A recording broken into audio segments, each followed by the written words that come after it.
Topic here is how and why, short answer reply. So this should be the way you want to address short answer questions. What is your final conclusion about the primary sources? The students were given a series of primary source documents and asked to come up with a conclusion. My final conclusion about these primary sources were that they helped gay and lesbian women of the 1950s. I don't know how. I would like to know the answer to this particular question. How? The educational resources, okay, well, which ones are we talking about here? We need more detail in this reply.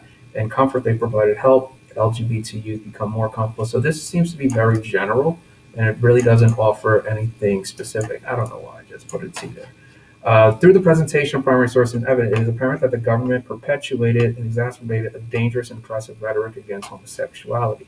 There is nothing specific. This seems to be very vague, and it leaves a lot up to the reader to try to figure out. So when you're doing a short answer response or you're replying, you want to first start off with your topic sentence. If you want to think about that as like your thesis, maybe that's giving the reader some direction as far as where you're going to go.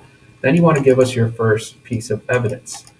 And then after that, you want to answer with about 2 to 3 sentences the question how or why.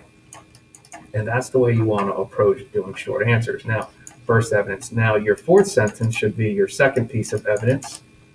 And then you repeat this one right here once again. So when you're looking at a short answer response, you should have one, your topic sentence. Number 2 should be your first example. Your third to fourth sentence should be the answer to the question how and why.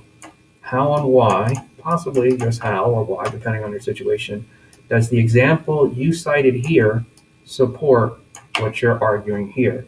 Then, of course, sentence 5 should be your second example, and so on. So once you're done with your topic sentence, the next 2 words you should be writing down, for example. So like when I look at this one, primary source, the government perpetuating and exacerbating dangerous, oppressive rhetoric against homosexuality. I would stop right here and now just put, for example. And now you can cite like Executive Order 10450. You should always be answering the question, how and why. Those are the 2 that you always want to try to answer those particular questions. How and why. If you're not answering those questions, how and why, you are going to wind up with general language similar to what we have right here. We want to try to avoid that.